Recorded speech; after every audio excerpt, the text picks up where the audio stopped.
right. So now we start the format of awesome people. And I'm sitting here with Morgan. All right, Morgan, you are a business owner and you're also a digital nomad, right? So since when are you a digital nomad and would you call yourself like that? I think so. I just started nomading last month. Oh, wow. Yeah. That's very really new. very recent. New business owner too, but all right. Yeah. So that's all happening right now. Yeah. All right. Okay. So you are from the United States, if I recall correctly. And what made you this big transition to go in the world? Well, yeah, I'm from the United States and Buffalo, right? Buffalo, New York. All right. And I always wanted to travel the world nomadically, but I just decided recently to quit my job and actually leave. Wow. Leave everything. Okay. What I mean, have you also dissolved your apartment and everything? Yeah. Really? Yeah. Oh my God. How does that feel? Fucking scary. I remember when I did it, I was so scared. I was so fucking scared. Yeah, I was very, very scared. I had a panic attack. I believe that. What made you power through that? I mean, what was the motivation to really do that? I mean, I just knew that my mental state and well-being would be better doing this. And like, I was dying to travel, but it was like also like breaking apart from that old mentality. That was so hard. But I felt it in my body that I had to do that, you know? Is it always like there has to be like a pain point before? So like, for me, I was not happy living in Germany and it was stacking up and up. So I knew that everything else would be just greater than this one. Even I was so scared. How was that for you? Yeah. Oh my God. I was in pain. Like, all right. I felt no, really tell me about this pain, because I think a lot of people that want to travel, they are feeling like being in pain as well. But the difference between maybe you and them is you did that move and they are still, in this pain. Yeah. So maybe we can help them go through this phase. Oh my God. Well, I think, I was in pain for a while, and I think what helped me start moving was finding other people that did the same thing as I wanted to do. So like I found communities of people online. How did you find them? You say online. Podcasts, how? Where? Podcasts. Oh, okay. Google. Is there a specific podcast you can recommend? Badass Digital Nomads. Badass Digital Nomads. Yeah. Okay, that sounds very intriguing. I like this title already. I think I should have checked it out before. So I listened to this podcast, and after listening to all these stories, I realized that it isn't so scary. Like I was just so scared for some reason. Like it felt like I was about to jump off a cliff, or like, I don't know. You just like don't see, you don't see the future, but you feel that it's like right. Absolutely. But you don't see what's going to happen. So it's like, fuck, like I just am looking into darkness and I don't know what's happening, but it's like, it's going to be amazing. It's like the weirdest thing. I felt exactly the same thing. So I always know the quote of Will Smith. He said, like, if you're too scared doing something, just do it scared, just do it anyways. Yeah. Was there some quote or something that helping you through this time? Like one thought, like you like talk about that, I also really relate to do it scared. Yeah. Right. Holy shit. Because if you're scared, just do it scared. No, whatever. And you have to embrace that part of you. If you're scared and you feel like the thoughts that you're feeling scared, you just have to say like, okay, I understand. Like you're scared, but we have to do it together. Okay. You know? Yes, it's absolutely. Like, come together with your fear. Fingers crossed. So then how you choose your first destination where you want to go? Was it clear for you that you want to go like this and this and this? Or have you rolled the dice, or you had some calling, someone calling you? I don't know. Yeah. It was Beyonce. It was what? You're kidding me right now. You're kidding me.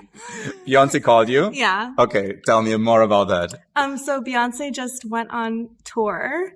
And Okay. I bought a concert ticket for Barcelona when I was in the United States. And Nice. so for the next 2 months after I bought the ticket, I was like, maybe I should stay there because I wanted to stay in Europe. And this was the perfect Nice. excuse Yeah, for me. absolutely. So I just was like, okay, let's try it. Let's just try it Yeah, all right. to see. So do you know that at this point, okay, like the concert is like in 3 weeks or 4 weeks, and until this, I have to dissolve all my apartment. I have to sell all the stuff I'm having or put it to some friends or something.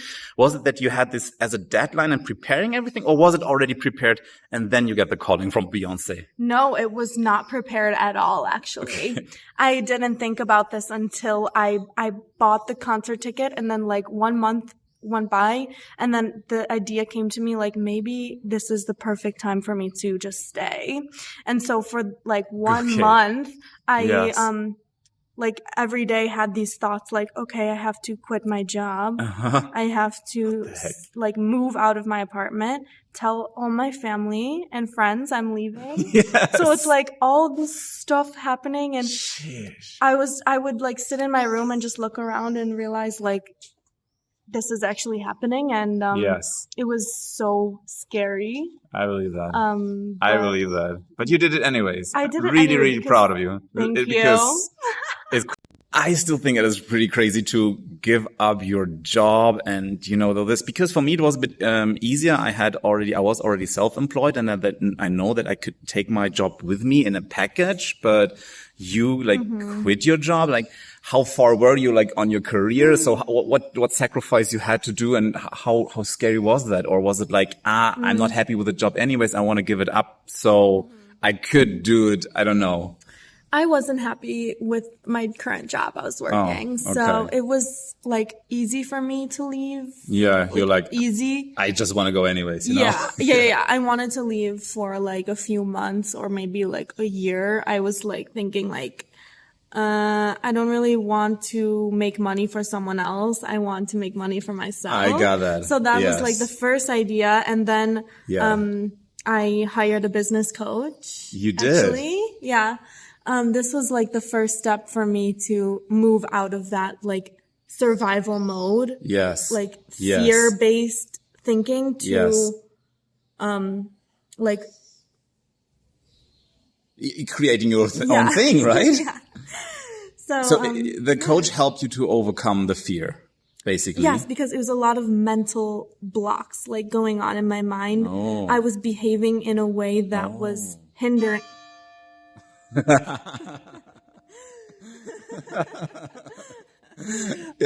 My own thoughts were hindering the way I was viewing the world.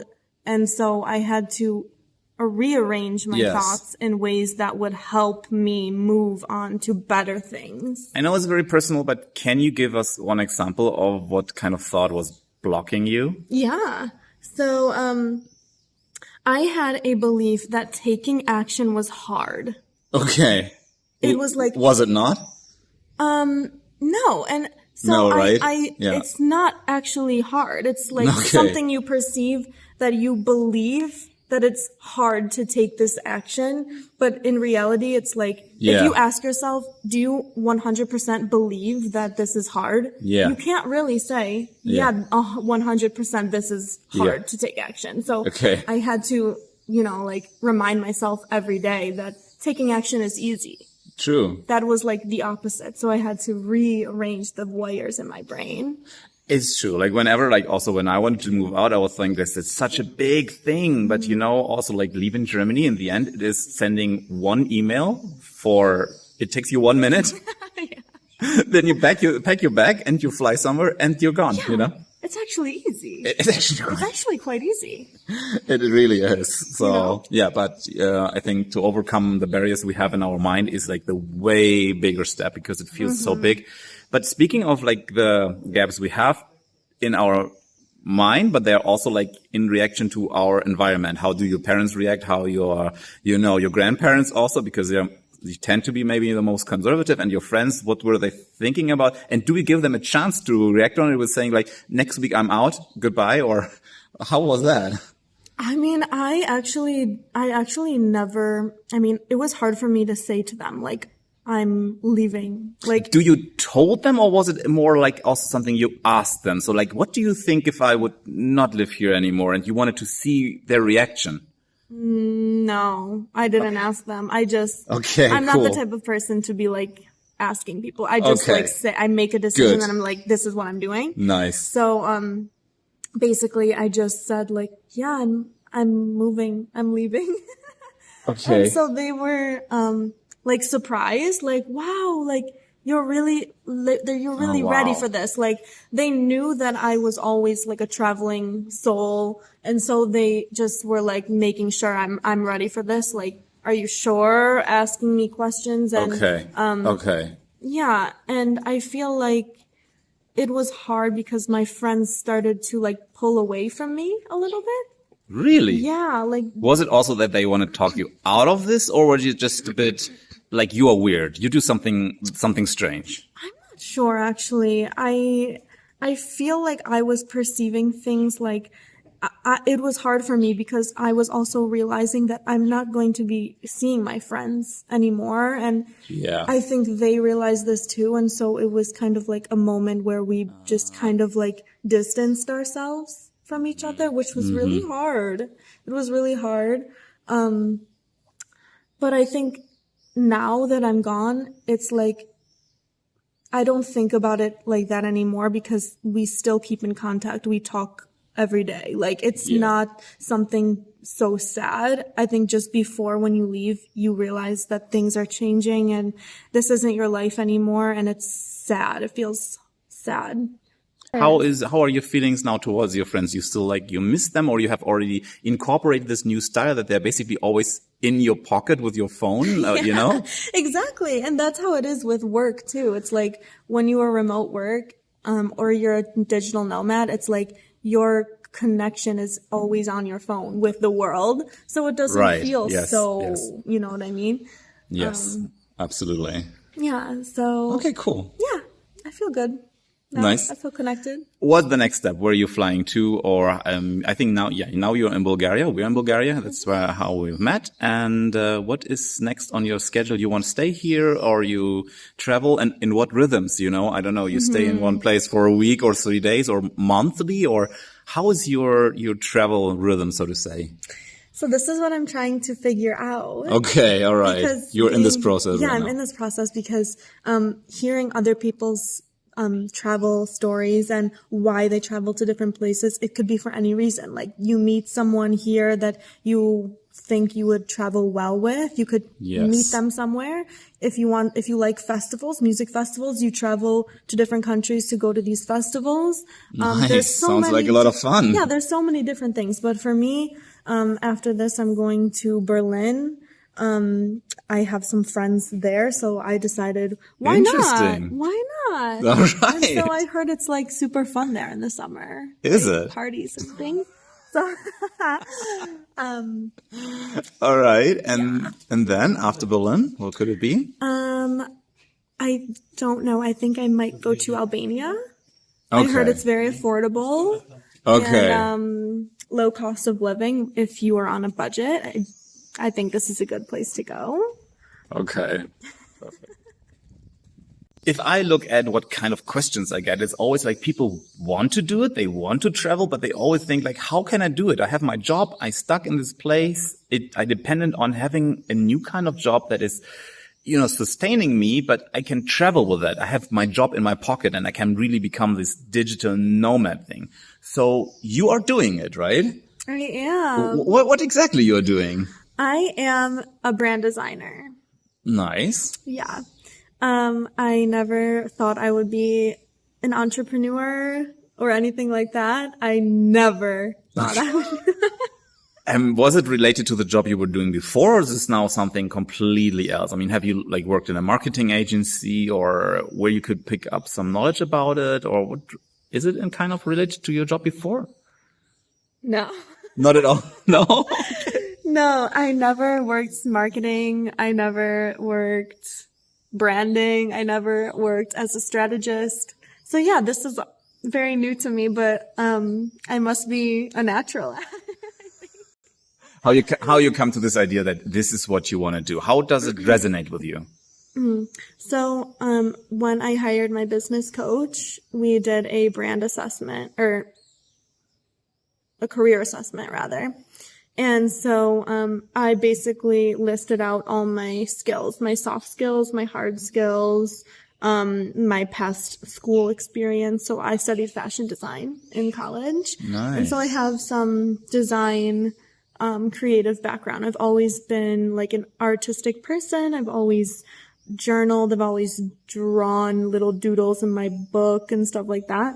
Yes. So, I knew that this creative side of me, was like good at taking people's like ideas and putting them into some like type of visual. Yes.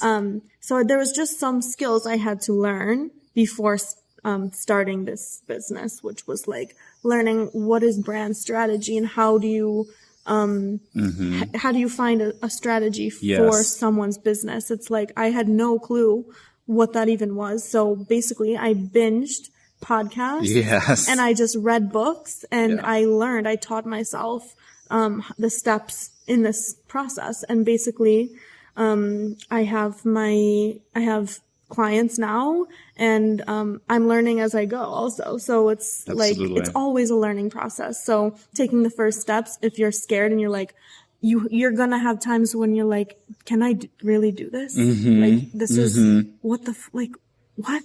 I'm a brand designer? What?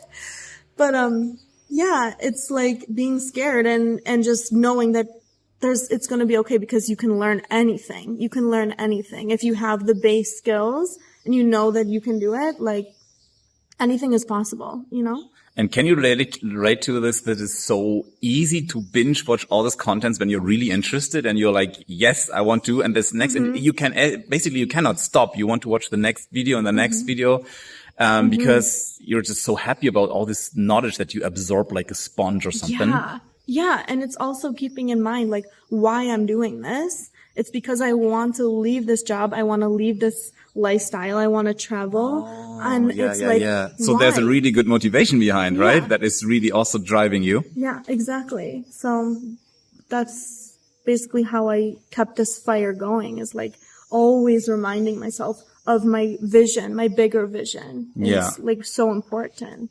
And is it now that you focus more on the clients you're having and doing and applying this work, or have you also found a routine how you constantly grow also theoretically and continue your knowledge? Because this is something that I feel is very important to me. I have every morning, like I have like 2 hours where I just invest in new thoughts and new knowledge that I might use in the future. I don't know how you handle this. Oh, wow. That's really interesting that you said that, because I have been trying to find this rhythm recently, just in the past few days, because I'm working with new clients and I'm really focused on giving them the best that I can do. So I'm like, it's like learning new things while also like working for them.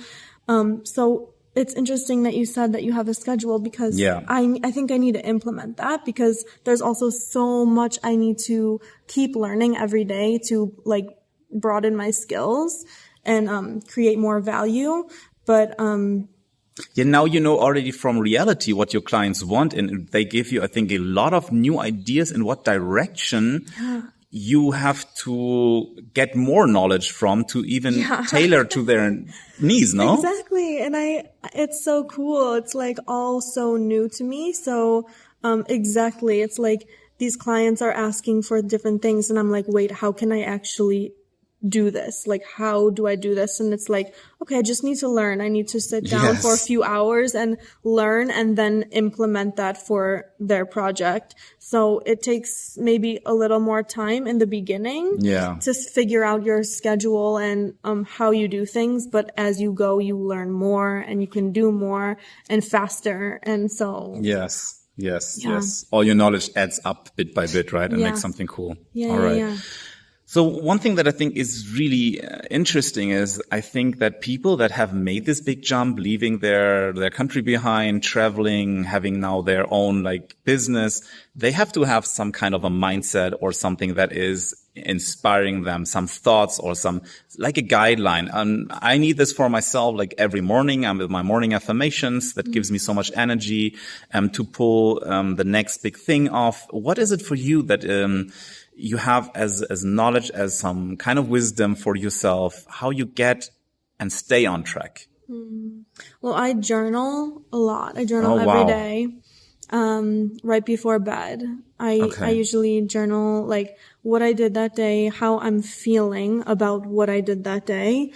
And so, I base a lot of decisions from how I'm feeling, like in my body, in my mind, in my like intuition. So, that really helps me to learn about the situations I'm in every day and learn from them and think, what do I need to change? How do I grow from this? If I'm feeling like not so good about something, how can I like change that tomorrow? Or what can I learn? I can absolutely relate to this. Yeah. I also journal all the time. And I think so many people actually journal actively. And I think it helps a lot to bring your thoughts to paper. So yeah, that could be cool. And so how does journaling help you? Because, I find kind of that our brain is like always stuck in the same loops, and having my thoughts on paper and I can see it and helps me usually to see my thought and develop new thoughts on my thoughts. I go one level higher or something, Exactly. No, yeah, exactly. It brings you higher because you can see the thoughts you're thinking, and then, you can ask about those thoughts you're having, and then the answers your brain gives you about those thoughts brings you to another level. Yes. Also, it's nice to look back, like maybe like 2-3 months before and think like, my God, I was in a totally different like mind state back then. And it's nice to see the growth, I think. And it's like validating for yourself. So is there one other trick that you're saying like, okay, journaling is one, but is there also like, like a very specific thought you're having, like this is like, that has shifted something for you and stays, that you stay motivated? I've had some types of affirmations before. When I was at home in the US, I like would write some things down and put them on my mirror. So cool. I could just read them every day. And one was, I'm capable and limitless. Yes. Oh my God. Like I'm capable. Yes. I am so capable and limitless. Yeah. Limitless. Yes. That really helps. Also, my yoga life and my meditation really helps me to become like, unattached from thoughts in my mind. Like if I'm feeling like overwhelmed or, like a thought is like making me feel bad, I can meditate on it and like rise above the thought and just think, okay, it's just one thought. It's just a thought. And I can just breathe and just think I can, have power over this thought because it's not controlling me. You can control how you feel and how you think. What I like about it is like the slogan, like I'm capable, I'm limitless. This is something you could see in a calendar like every day, but the important thing is that you pick what is important to you, what resonates with you, what slogan you think is really important to you, and then pick the thought and just stick with the thought, put it on a mirror, read it all over and all over. It resonates with you and it feeds you and gives you so much energy. It's by seeing the same slogan over and over. If you would just see it one time and would say, oh, that's interesting. And then you continue scrolling or whatever you do. And then you find another thing, say, oh, that's interesting. It would never, I think, maybe you would agree, have this impact as if you put one thing, put it on there and read it until it blows you up to the next level, right? Yeah, exactly. Something like that. Repetition. And repetition is with everything. And now you're completely capable and I limitless. know. I experienced you here and felt like you really are. Also, we see a commitment. If not now, when? If not now, when? Yeah, if not now, when? Exactly. And that makes me scared a little bit about some things. But then I say, you have the tattoo on your arm. Yeah, right? You have to. You have to be sure about that. It's like a commitment. It to is yourself. like a commitment. Yeah, it's like signing a little contract to yourself. Like, I really do that. I like that. Very cool.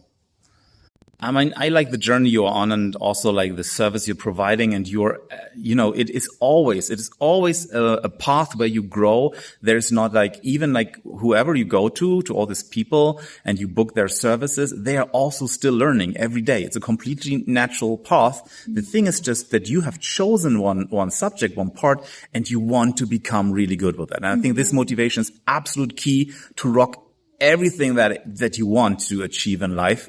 So we know that for you it's about branding, but maybe you can tell us a little bit more about what kind of services around that you do to lift someone up. And for example, where is someone standing on their journey where you would be the best fit to help them to get to the next level?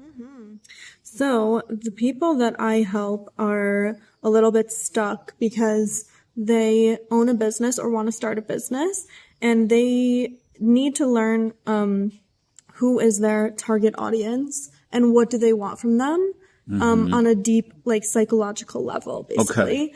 Okay. So I teach them how to take their services and apply it to their specific client in order for them to feel like they basically need their services. Okay. In a visually pleasing way. So find your target audience and make sure that your content fits to this audience. Basically. Did you get it right? Yeah, exactly.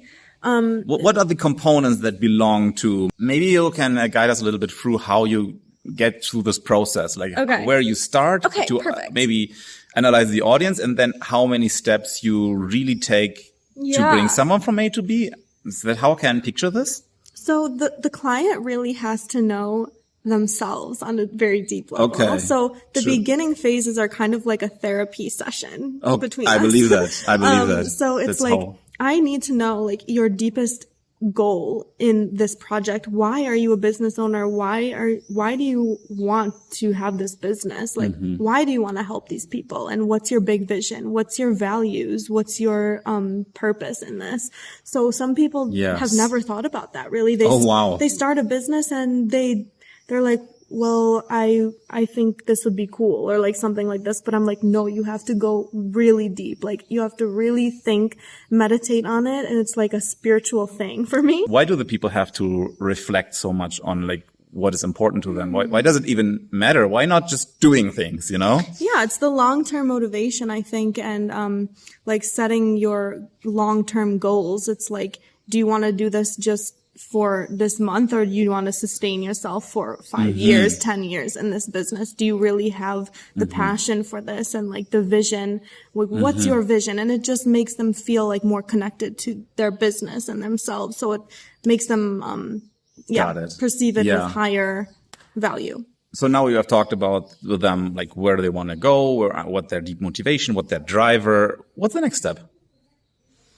Okay, the next step is really learning about their client and learning about their client's life and going so deep into their client's perspective and thinking, what is their client doing right now, day to day? Do they have a family? Do they, I don't know, little things like where do they work? What are they feeling pain about? What do they have a vision of? What are they dreaming about?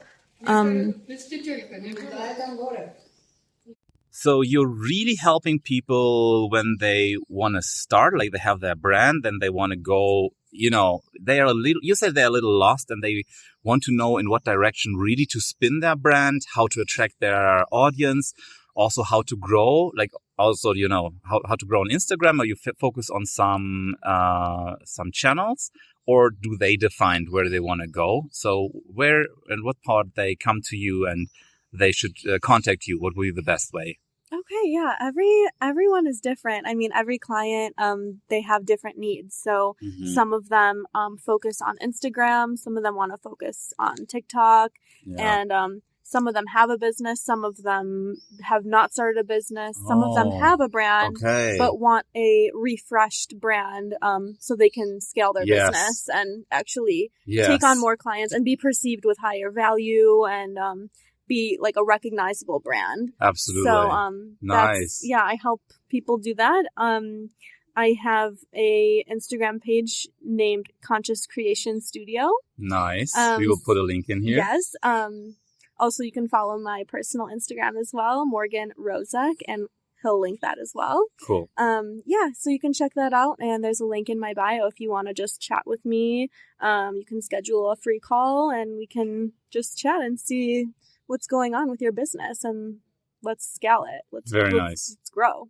Yeah. Very nice. Yeah, let's grow the thing, because I think we all know that we are passionate about something, about a service or something we started, and we are so stuck in the doing that sometimes it's very refreshing to take one step back, look at the whole thing, like what are we actually doing? For whom are we doing this? And how we get consistency from step A to B to C and grow our business into a brand and not just doing things. I think Morgan is the right person for that. That's one part what makes her so awesome. But I think the most part that makes her so awesome is her energy and she brings to the table. I like that a lot. That's really cool. Thanks. I want to help you guys. So let's work together. Nice. All right. That was so far. So what could be interesting for the people? I think one interesting part is still love life, sex life. You're traveling around and you have no idea, like basically what is your next step. And I think for a lot of people that go on this, I mean, there are some that might start with a partner and travel together. But as I found out, we had here a conference with 700 people. I think 500 of these 700 people were single. And so they have to find their way, their rhythm. Sure, one big part is to be self-reflective and be happy with yourself. That's the main ingredients. And you learn this while you travel to become more independent and more aware of what you really want and need. I think maybe, how is it for you? You don't make so many compromises anymore. What has changed for you in your love and dating life while you're like on the move now? Well, when you're single and traveling the world, it's a big shift when you're just like staying in one town and you see the same people. Now it's like you see all these different people and it's like it's kind of exciting. Like you become more social and you want to make a lot of friends because you don't want to be traveling alone. Like it's nice to travel alone, but when you're in a new city, you want to meet people, right? Yeah, you mingle quite a lot, right? Yeah. So me personally, I'm super open to like making new friendships and learning a lot about new people and this can be perceived in a way that's people want to like latch onto me because they're attracted to this like open mind, open spirit. But it can be overwhelming because being a solo female traveler, it's like looking around, people like are looking at me and like wanting me, more of me, to know me and I don't know. Yeah, well, I think like a lot of women just are really careful about what they're doing and also kind of scared. Sometimes I watch these videos of people that buy their own van and travel around and seeing all the security mechanism that the girls have put into it and invented just to feel safe. And now you're not even traveling with your own home, with your van. You're just traveling through the world. So you said that you're a very open person, and I think you feel safe with yourself, in yourself. But is there something that you, from time to time, you feel like also you have to be careful, cautious, or do you feel, you said overwhelming, but is there something that you say is scary for you as well? Yeah, I think it can be scary because you don't know anyone. You don't know their intentions, like their real intentions. So it's hard to trust people like initially. But I think if they have the right intentions, you can feel that intuitively. At least I can feel that intuitively. Okay. So in my body, I feel like if I'm pulling away from this person, I have to listen to that. And set my boundaries and use my words and communicate with them that, you know, like, this is just a friendly conversation. This isn't going to end anywhere, like in bed together. Like, it's not going to end this way. So you just need to communicate and, be honest. Do the guys sometimes think it will end up like this? Yeah. Yeah. Yeah. How you communicate that? I mean, is it possible to put the boundaries later on in, or it's just, I don't know. I think if someone is overstepping a boundary where I feel uncomfortable, then that's the time when I have to say to them, like, no, I don't want this. I don't think this is how I'm feeling right now. So it's like, it can go all nice and well. Like, if they're flirting, like, you can flirt, like, that's fine. Yeah, but if they come too close, or if they go for a kiss, or like, they're touching you in a way you don't like feel comfortable, then that's like overstepping your boundary, and you need to know that that's when you have to say no. Like, you have to cut it right there, you know? Was that always working well? I mean, you're like a very comfortable woman, but I know, Ori, the people cannot see, but you're also not the tallest. You're like a quite small girl, but was it always working out for you, or do you think it's like because of your confidence? Some people you have to continue and say no a lot of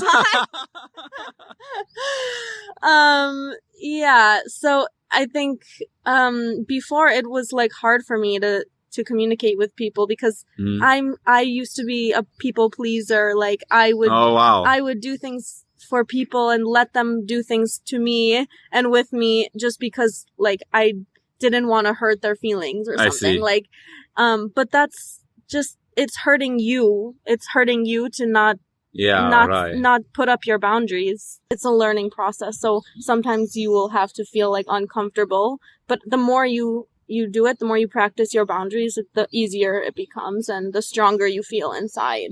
All right. You know? Speaking of learning process, I mean, also like now we have more talk about like how to maybe repel people, set your own boundaries, be happy with yourself. But how do you find love and someone, because you're moving the whole time and this other person has to be really open to move as well? Or do you have a partner in every city? I don't know. It depends on what type of relationship you want ultimately. All right. If you are a type of person who's like monogamous and you want one partner and that's all that you want, you just want to share this romantic side of you with this one person who you love, then it's really about what you value in life and what the other person values in life. So if they want to stay home and they don't want to travel, and you have this travel bug and you just want to move everywhere, it's like, that's a little difficult to sustain something like that. But it's possible. It is, if you have that true feeling for them. And if you're like an open person and you find a partner that's also like values freedom and wants to be open to, if they have a connection with someone else, then you know that like they're having a connection with someone, but that doesn't change how you feel about them and how they feel about you. So it depends who you are and what type of relationship you really want. So what is your take on that? What do I want? Mm-hmm. So I would say I'm a pretty open person. If I feel like I want to discover like a different part of myself with someone else, I will like explore that. If I am in a relationship, then I think I would need to have someone else who's also open like this and who'd respect this about me and love this part of me as well. I understand. So their relationships is something that all digital nomads like have to do, because you're not living the standard like societal norm anymore. It's like so different now. So it's really an introspection of yourself and choosing what's best for you. And it's a self-exploration, which is like the best part of it. It's like really getting to know yourself in a better way, deeper way. I think that's absolutely perfect final words, because self-exploration is all that life is about. And I can also confirm that you have never been able to get a bigger push for all your self-development than really going on such an adventure, the adventure of life, meeting so many new people, getting so many new inspirations and ideas, and reflecting on a lot of things, what you actually want and what others want. And you find more people also that are open to this. Morgan, thank you very much for this interview. It was very awesome to get to know you. Yes, thank you. And yeah, I enjoyed this talk we had. Very nice. We'll put a link about Morgan in this project, so you can contact her, you can book her, and check out where, if you want to develop your own brand, or also if you have questions about traveling, where to go next. Ask us anything. I'm open to share. So nice, very nice, guys. Catch you in the next one.